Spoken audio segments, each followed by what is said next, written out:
Bem, estamos em 2023 e é fato, um ano onde não há muito o que comemorar, né? Porém, grande parte, né, dos grupos de metaleiros estão comemorando, vamos dizer assim, 3 décadas do lançamento do primeiro álbum da banda Death Metal Brujeria, né? Que mistura aí sons latinos com o metal extremo e se expressam por meio de mensagens referentes ao satanismo e ao narcotráfico, basicamente, né? E nessa mistura também você tem os membros da banda, a princípio eram, né, americanos e mexicanos, né? Então, primeiro álbum, né, todo mundo conhece, né, quem é da área conhece, com com este encarte, né, terrivelmente ameaçador. Porém, o que é interessante neste álbum é o seguinte, peculiar, né? Porque longe de ele, vamos dizer assim, expressar nas suas mensagens, vamos falar das mensagens, né?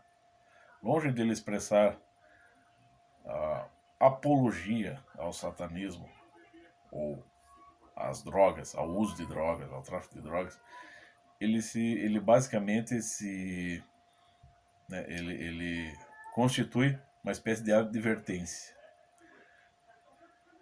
É, claro, eu na juventude eu comprei esse álbum aí, eu tinha uns 16 anos. Faz bastante tempo já. Acho que eu me atrasei uns 2 anos para comprar esse álbum aí, né? Então, mas já faz um tempinho. E é óbvio que na época, como todo adolescente imbecil, eu também achava o máximo. Nossa, os caras são fodas, os caras são satânicos, os caras são assassinos, blá blá blá, os caras andam armados, né? Tá.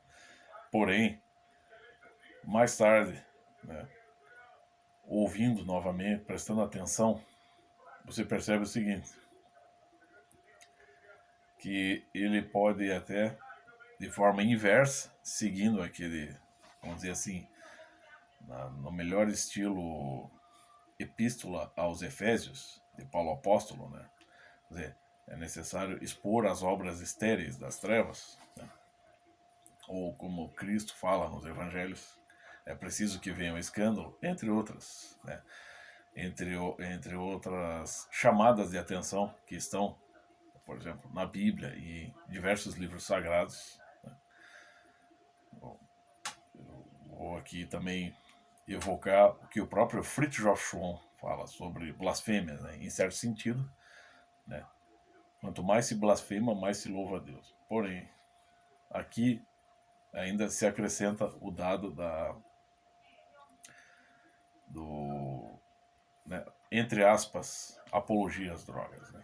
Então, para quem conhece, sabe que o álbum abre com uma espécie de diálogo entre um usuário e um traficante. O traficante seriam os próprios, o próprio vocalista ali, né, o famoso Juan Brujo. Então, nesse diálogo, o usuário testa ali o pozinho antes de cheirá-lo. E, vamos dizer assim, ao experimentá-lo, ele se queixa do produto e começa a haver uma discussão entre traficantes e o usuário. E assim como numa espécie de uma porta que se arromba, né, a música começa assim de supetão. E já as primeiras palavras do Hambrujo é: não se joga com as leis dos narcos satânicos.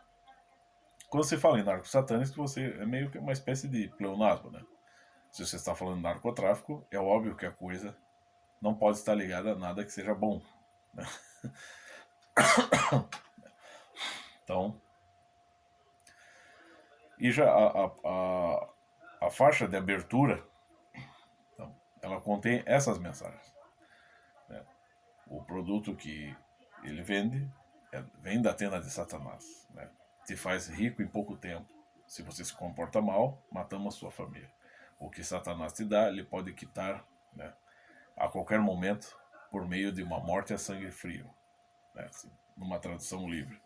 Ou seja, é basicamente todo o lado A do álbum. Vamos pegar aqui, né?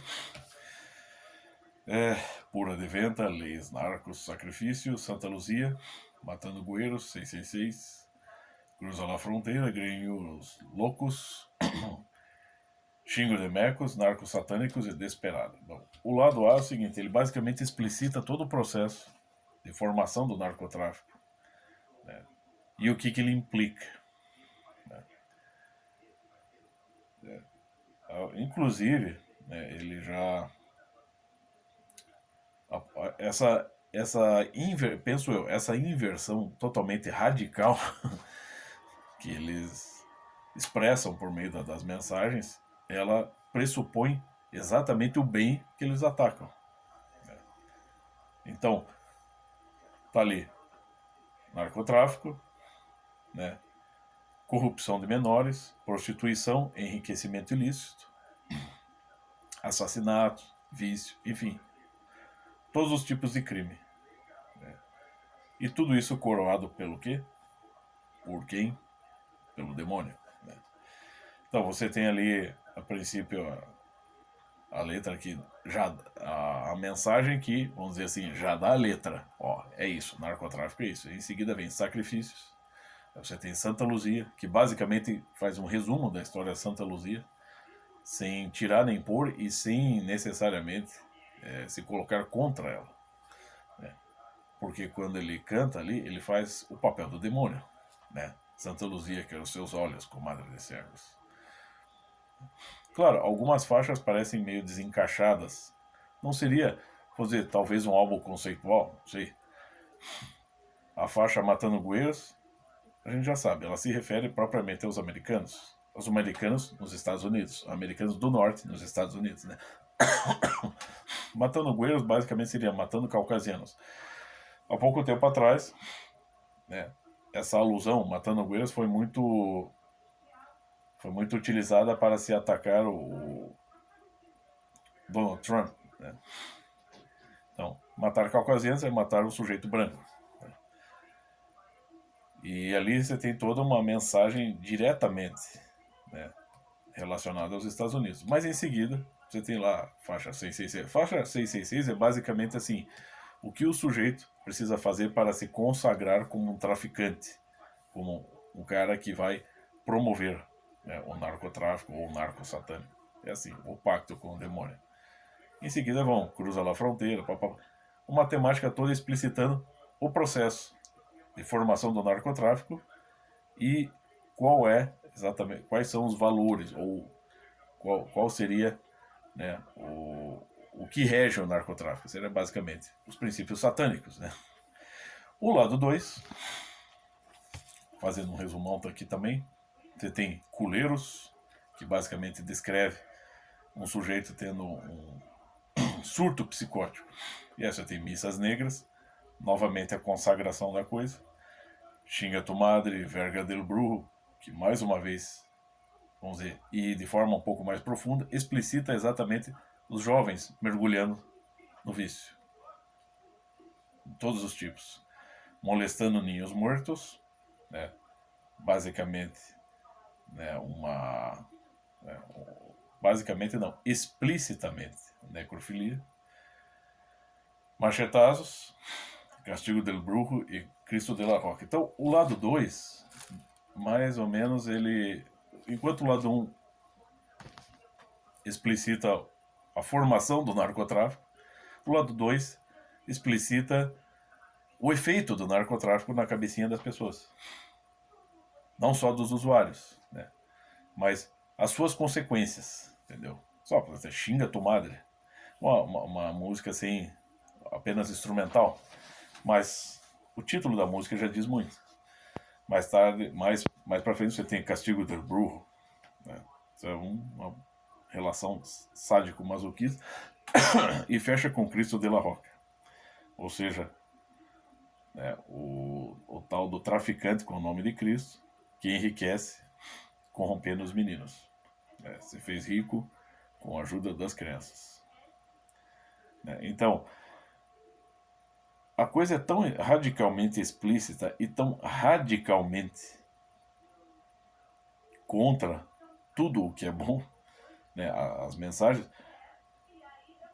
que eu não sei, eu acho impossível alguém acreditar que, por exemplo, este álbum faça qualquer apologia do tipo assim, pô, entre para a vida do narcotráfico que você vai se dar bem. Ele não, ele não explicita a coisa como um modo de vida, ao contrário, ele é exatamente o caminho da destruição, da autodestruição do ser humano, né?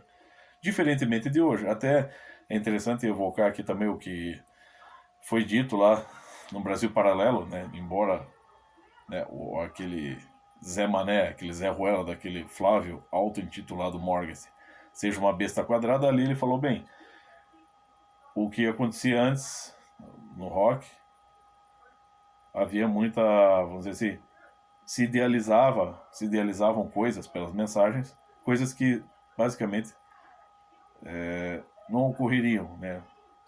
Um John Lennon, um Imagine, né? Formando utopias, utopia que ele mesmo não vive, mas que hoje, e basicamente dentro da área do hip hop, do funk, do pancadão, né? Um som que prevalece principalmente nas periferias, nas favelas, você tem as pessoas cantando, né, entre aspas, exatamente, não a apologia, não um ataque à sociedade, mas já colocando, assim, a vida na favela, dentro do tráfico de drogas, com prostituição, com tudo que tem direito, como um estilo de vida, como uma espécie de valor que faz par com outros modos de vida, entendeu? Enquanto aqui você explicita a degradação da sociedade ou da juventude, né? A destruição da família, de todos os valores, para se entrar no vício e enriquecer criminosos. Na atualidade, isso aqui é 30 anos atrás, na atualidade você tem já um discurso que não se expressa de uma maneira hostil e radical, né, como uma espécie de advertência. Não, já coloca como um modo de vida apreciável, né, entre aspas. Então você percebe isso? Porém, é óbvio que, considerando o que o professor Olavo sempre explicou sobre a escola de Frankfurt, tudo isso já pode estar, vamos dizer assim, toda essa evolução aí, né,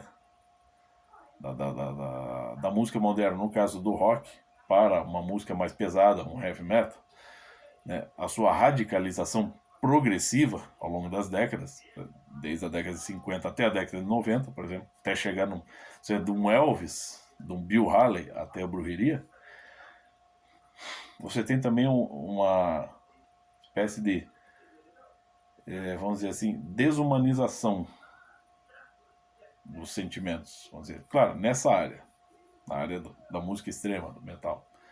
Não sei se eu estou me explicando bem aqui, mas... Então você... Também, para quem conhece, quem é da área aí, gosta de curtir o metal, sabe que Brujeria, basicamente, no início aí, no primeiro álbum, ele é basicamente uma junção de duas bandas.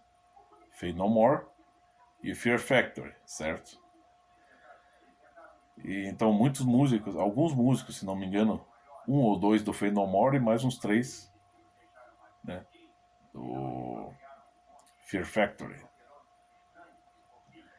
E então, vamos dizer assim, essas duas bandas se uniram e formaram Brujeria. Então, você percebe também que quando surgiu esse álbum, o Matando Guerreiros, ele saiu em 1993, né? E ele prega exatamente isso. Você tem este encarte horrendo, né? Ou seja, claro, aqui se trata de fotos colhidas de um jornal local, né? Uma pessoa, né? Estava um sujeito embriagado, né? Vamos dizer assim, entrou em coma e tombou em cima dos trilhos do trem. E o destino dele foi aquele ali. Mas eles utilizaram aquela foto para, né, ilustrar outra coisa, né? Matando Guerreiros, né? Então, a capa, ela faz apologia a desumanização, ou seja, que em certo sentido muitos seres humanos merecem morrer. Um ano antes, né, do Brujeria lançar o seu primeiro álbum, a banda Faith No More lança este álbum aqui, que esse aqui eu não tenho em vinil, né? Aqui, ó. O Angel Dust, né? Um puta de um álbum também. Então você percebe assim, no espaço de um ano, preste atenção aqui na capa do Angel Dust que você tem. Você tem a foto de uma espécie de ave rara, né? E o título Angel Dust, assim como você vê aqui na parte de trás do encarte, né? Para quem conhece, ele tem a foto de um açougue, né? E você percebe o seguinte: Angel Dust é basicamente um protesto ambientalista. Eles estão defendendo os animais. Obviamente, eu também defendo. Mas a finalidade do álbum é essa, fazer uma... Muito do que está ali é uma espécie de apologia ao meio ambiente. E você ainda coloca a ave simbolizando uma espécie de anjo, tanto que Angel Dust seria as cinzas do anjo. Né? Entendeu? E em seguida sai o álbum do Brujeria, Matando o Vírus, com a cabeça de um ser humano decepada. Né? E o Brujeria sendo uma derivação do próprio Faith No More. Você entende? Mas percebe, claro, essa é só uma tese, mas percebe uma certa articulação, uma certa concatenação de coisas, entendeu? Você tenta humanizar demais o meio ambiente e desumanizar o ser humano. Então, aí muita gente pode até, vamos dizer assim, pensar que o professor Olavo era simplesmente um louco espumando. Eu acho que não. Eu acho que ele estava bem certo. E quanto mais você procura, vou indicar aqui, já que esses canaizinhos de colecionadores, né, adoram indicar livros, mas só indicam livros que, vamos dizer assim, que os agradem. Então tá aqui, ó. Escola de Frankfurt. Né, no caso, início da nova esquerda. E aqui você tem basicamente este processo do que eu estou explicando ali, que eu expliquei, né? Assim, detalhado. Então é óbvio que existe sim. Isso não é à toa. Você não pode achar que é tão à toa assim. Essas coincidências. Né? Mostrar que você não pode achar que isso aqui, cara, é tão à toa assim. Não, não é. De fato não é. Entendeu? E com o tempo, à medida que... Porque, pensa assim, qualquer um que entenda de bandas, ele não recorra muito àquela besta quadrada, aquele Regis Tadeu, que aquele cara mal sabe falar de álbuns. Né?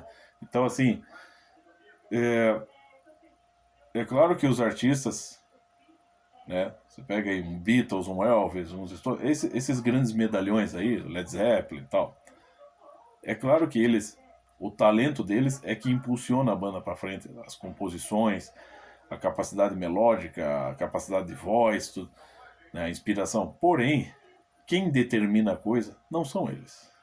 São grandes empresários. E grandes empresários que estão se consultando com quem? Né? Vamos dizer, são agentes revolucionários, agentes da escola de Frankfurt. Realmente eu não sei.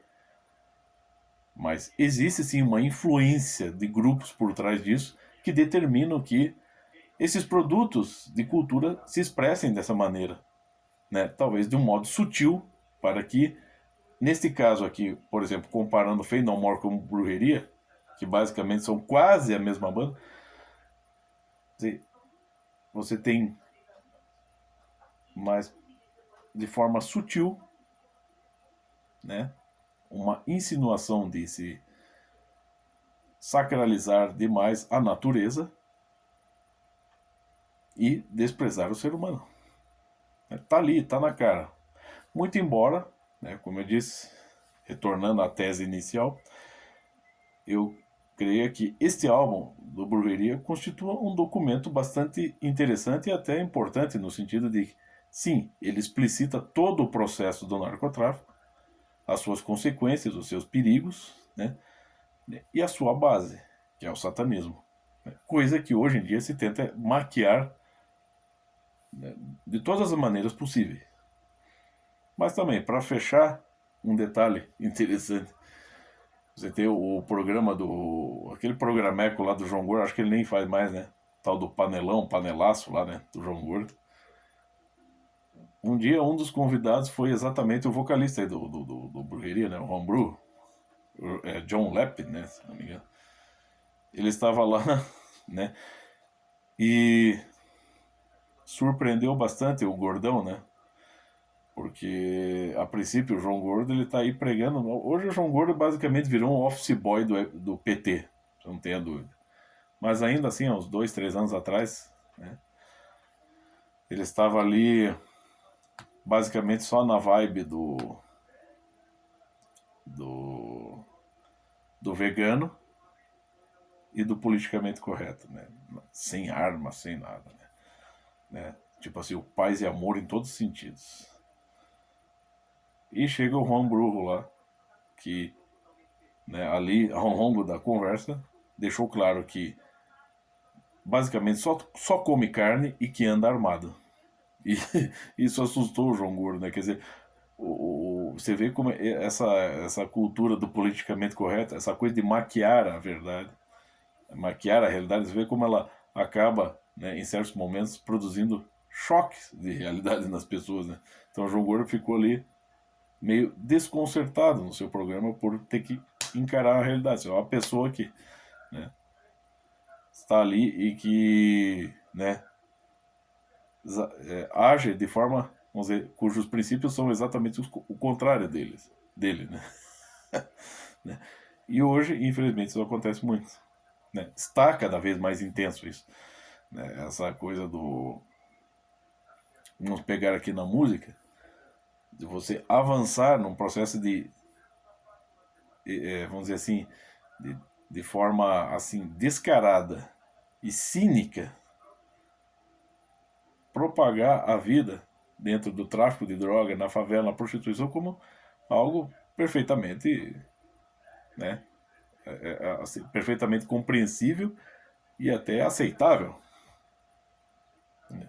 Um modelo de vida, como tantos outros, entendeu? Porque afinal é tudo democrático. Então, pelo menos ali, há uns 30 anos atrás, a coisa era chocante, porque exatamente negava todo o bem que rege a sociedade. E hoje, o que se tenta é destruir os valores, tentando impor pseudo-valores, né? Ou impor até o crime como valor por cima do bem. Infelizmente é assim. É isso aí, tá aí a minha homenagem ao Brujeria.